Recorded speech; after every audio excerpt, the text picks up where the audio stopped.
Compound interest, the eighth wonder of the world, some would say, and you're giving it with 250 million US kids each getting a jumpstart of $250.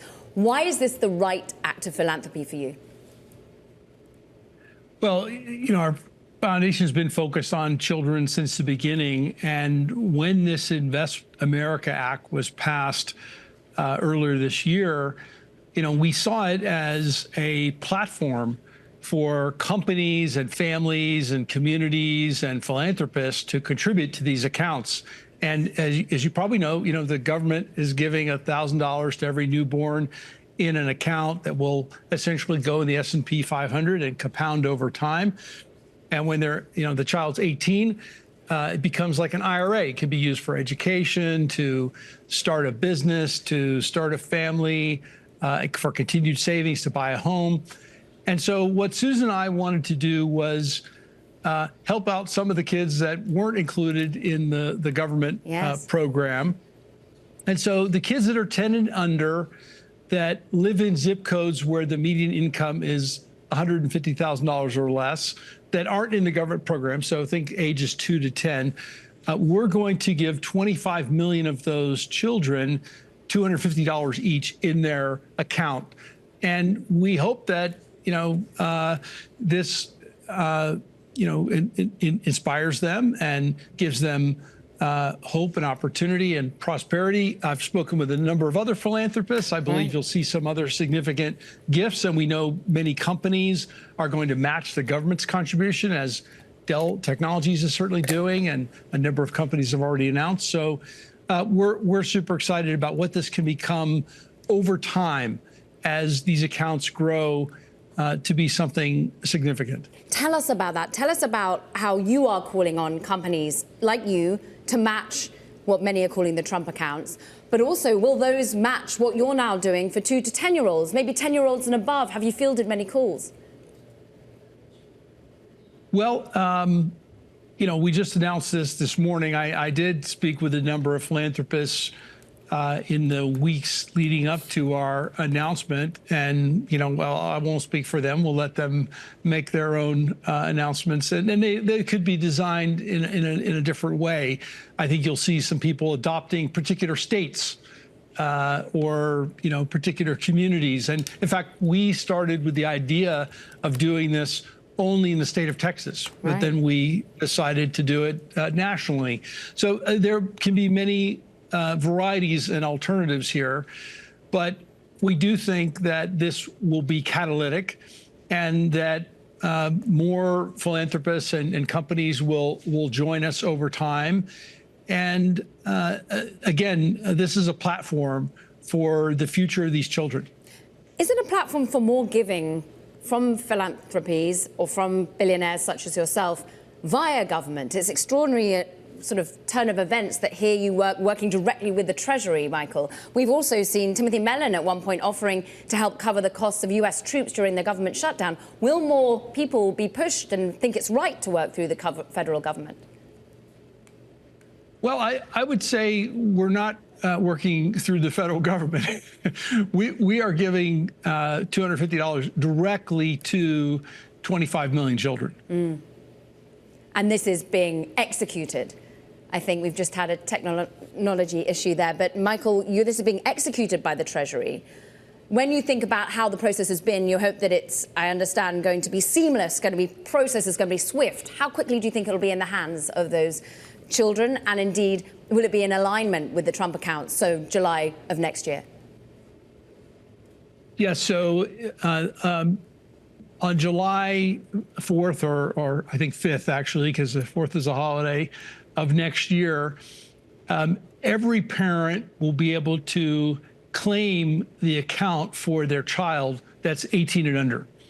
And originally, those accounts will be held in custody by a custody bank, and then eventually you'll be able to choose your bank or your brokerage that holds the account for you, and it's the property of the child.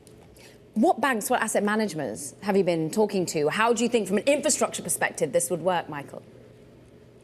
Right. I have not been having the conversations with the banks. I actually, a number of them have told me that they're interested in being the banks to hold these accounts. I think it'll be, all the major banks, and, the parents will be able to choose whichever their favorite bank or, stock brokerage is.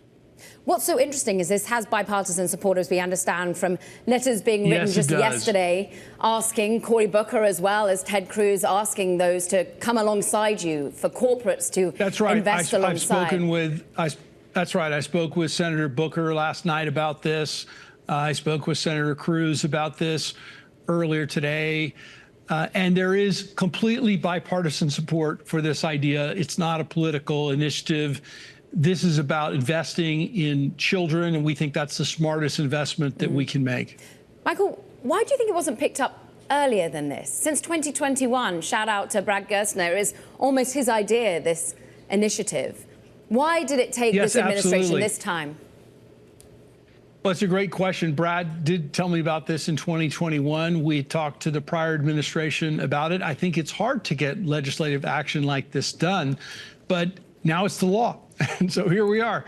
And so we have a great opportunity for the future to build on this platform. You really have been focused on education and on kids, Michael, in your philanthropic work. You're also a man very focused on the world of artificial intelligence. What's life going to be like for these kids going forward, do you think? How much will they be allocating their money? How much will they be allocating their time? What does a work week look like, do you think? Well, it could be lots of debates about that. What I would say is that I would encourage kids and parents and educators to focus on the critical thinking skills and being able to analyze problems without the assistance of technology, but also use technology as a resource and as a tool. At the heart of this debate really is, as we get new and better tools, are we doing more work and solving more problems, and discovering new science and progressing further in the world, growing the economy? Or are we doing the same amount of work with just fewer people because we have the tools? You could put me down for economic growth and prosperity as a result of these tools. Certainly there will be challenges and dislocations, and retraining is certainly required. But from what I'm seeing, I think this is largely going to result in some really great outcomes. But again, it's not guaranteed success because of new technology. That dislocation, Michael, whose responsibility is that? Is that big tech's responsibility to retrain, to reskill, to help at least pay for it? Is it government's responsibility, education?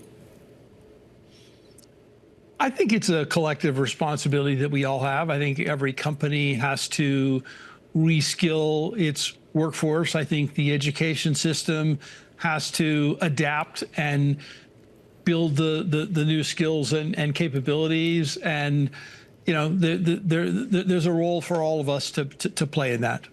And excuse me for this pivot, Michael, but of course, many want to understand, of course, the focus on infrastructure from a money perspective here to kids. There's also the focus on the fact that stocks have to go up and to the right in the longer term for this to benefit those children. What do you think about a concern about an AI bubble? Are this really reaping rewards from a productivity perspective, or are we in some sort of bubble or circular finance concern for you? Certainly markets do fluctuate, and you know that well on Bloomberg because you report about it every single day. Long term, we think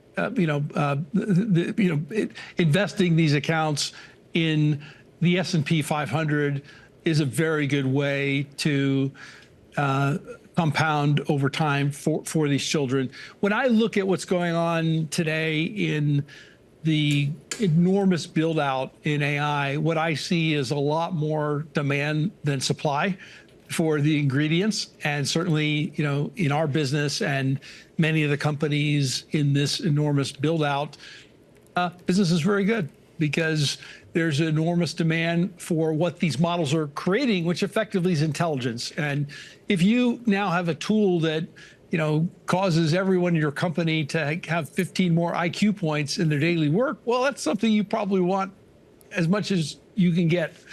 And so there's enormous demand here. I think next year we'll be in a situation very likely where the demand exceeds the supply in many of the critical ingredients that go into the most advanced systems that we're building.